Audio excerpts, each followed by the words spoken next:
Hello everyone, welcome back to my channel. तो आज की वीडियो में बात करने वाले हैं कि बहुत सारे महिलाओं का ये कमेंट आता है कि हर बार जो है उनको पीरियड आ जाता है और प्रेगनेंसी नहीं रुकती है। ऐसे कौन से रीज़न है कि वो हर महीने जो है ट्राई कर रही हैं लेकिन जो है उनको पीरियड आ जाता है और उनको जो है प्रेगनेंसी नहीं रुक रही है। तो इसी जो टॉपिक में जो हम डिटेल में बात करने वाले हैं कि ऐसे कौन से रीज़न हो सकते हैं जिस वजह से जो है उनकी प्रेगनेंसी नहीं रुक रही है। तो सबसे पहले आपको ये बता दूँ कि अगर आपकी बहुत टाइम से प्रेगनेंसी नहीं रुक रही है तो आपको ये जानना ज़रूरी है कि कौन से दिनों में जो है आप सबसे ज़्यादा फर्टाइल होते हैं और कौन से दिनों में जो है आपको प्रेगनेंसी कंसीव होने का जो है सबसे ज़्यादा चांसेस होता है। मतलब आपका ओवुलेशन पीरियड आपको जानने की बहुत ज़्यादा ज़रूरत है। क्यों? क्योंकि ओवुलेशन पीरियड में ही पॉसिबल होता है कि आपकी प्रेगनेंसी कंसीव हो सके।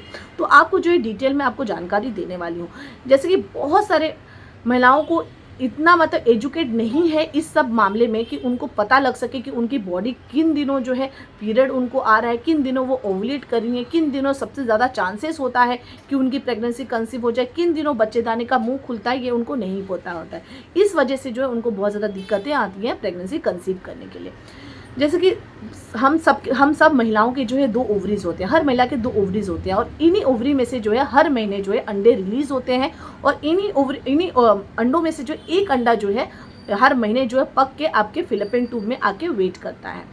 तो जब आपका फिलिपिन ट्यूब में आके वेट करता है उन्हीं दिनों को जो है हम ओवुलेशन कहते हैं। जब ओवुलेशन पीरियड में आप रिलेशन बनाते हैं तब जाके आपका फर्टिलाइजेशन सक्सेसफुल होता है और आपकी प्रेगनेंसी जो है आगे और प्रोसेस में बढ़ती है। लेकिन बहुत सारे लोगों को ओवुलेशन नहीं पता है कि ओवुलेशन क्या है। जिस दिन आपका पीरियड आता है वो पीरियड का डेट से लेके जो है टेंटेटिवली 13th या 14th मतलब 13वें या 14वें दिन जो है आप ओवुलेट करने वाली है। उन दिनों जो है आपका बच्चेदानी का मुंह खुलता है। तो बच्चेदानी का जब मुंह खुलेगा तभी तो आपकी प्रेगनेंसी कंसीव हो सकती है ना। तो बच्चेदानी का मुंह एग्जैक्टली कौन से डे को खुलता है, किस दिन जो है आप ओवुलेट करती हैं। तो आप जिस दिन आपका पीरियड लास्ट आया है, अगर आपका पीरियड 1 तारीख को आया है तो हमारा ऐसा मानना रहता है कि 13 या 14 तारीख को जो है आप ओवुलेट करने वाली हैं। लेकिन आपको एग्जैक्टली पता नहीं है क्योंकि सारे महिलाओं का जो है बॉडी अलग अलग रिस्पॉन्ड करता है। तो आपको नहीं पता है आपका पीरियड का जो साइकिल है वो आपको एग्जैक्टली अगर नहीं पता हो तो बहुत ज़्यादा ज़रूरी है कि आप साइकिल को रिकॉर्ड कर सकें। 28 दिन का हो, 30 दिन का हो, आपका 32 दिन का हो, 34 दिन का हो, तो उस हिसाब से। तो मैं आपको हमेशा ये सजेस्ट करती हूँ कि आपको अगर आपका पीरियड 1 तारीख को आया है तो आपको जो है 10वें दिन से ही जो है रिलेशन बनाना चालू कर देना चाहिए। तो 10th day, 12th day, 14th day, 16th day ऐसे जो है एवरी ऑल्टरनेट डे जो है आपको रिलेशन बनाना चाहिए।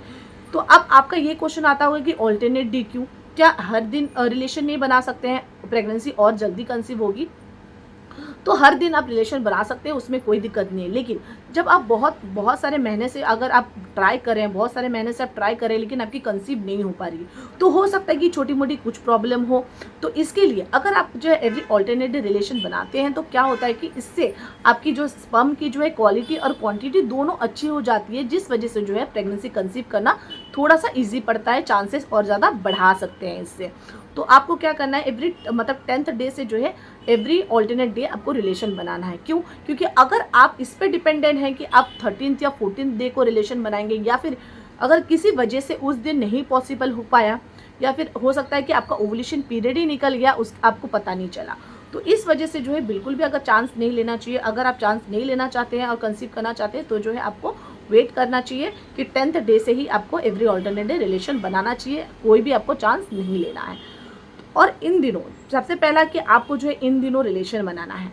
नेक्स्ट और क्या प्रॉब्लम हो सकता है कि जब आप रिलेशन बनाते हैं तो बहुत सारी महिलाओं का ये प्रॉब्लम आता है कि आपको रिलेशन बनाने के बाद जो है वो जब भी सोती हैं ना, तो जब जिस पोस्चर पे आप रिलेशन बनाते हैं आपको हमेशा जो है आपके पीठ के जो है निचले हिस्से में जो है पिलो रखना चाहिए ताकि जो है आपका लोअर पार्ट जो है थोड़ा सा अप रहे। तो लोअर पार्ट जब अप रहता है ना तो उससे थोड़ा सा और इजी होता है, सहायता मिलती है कि आपकी जो स्पर्म है वो इजीली जो है स्विम करके आपके अंडे तक पहुंच जाता है और फर्टिलाइजेशन सक्सेसफुल हो जाता है। तो अगर कुछ दिक्कतें आ रही हैं तो ये छोटी मोटी जो रीज़न है थोड़ा आपको जानने की ज़रूरत है।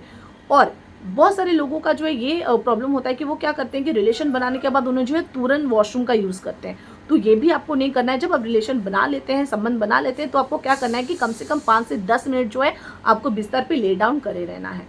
आपको सोए रहना है। 10 से 15 मिनट बाद, 5 से 10 मिनट, 15 मिनट बाद ही जो है आपको उठ के वॉशरूम यूज़ करना चाहिए। अब बहुत सारे लोगों का ये आदत होता है कि जब वो संबंध बनाते हैं तो वो उस टाइम पे ना कुछ ऑयली चीज़ों का जो है यूज़ करते हैं।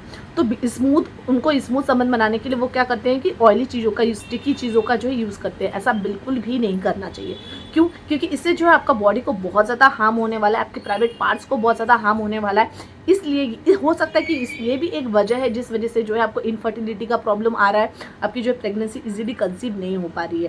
क्योंकि प्राइवेट पार्ट में किसी तरीके का चीज़ आप अगर डाल रहे हैं तो वो बिल्कुल भी सजेस्टेबल नहीं है। ऐसा आपको बिल्कुल भी नहीं करना चाहिए। तो आपको जो है किसी भी तरीके का ऑयल, किसी भी तरीके का जो है क्रीम वगैरह, आपको जो है बिल्कुल भी पेट्रोलियम जेल वगैरह कोई भी चीज़ों का जो है आपको यूज़ बिल्कुल भी नहीं करना चाहिए, क्योंकि इससे भी जो है बहुत ज़्यादा अफेक्ट होता है।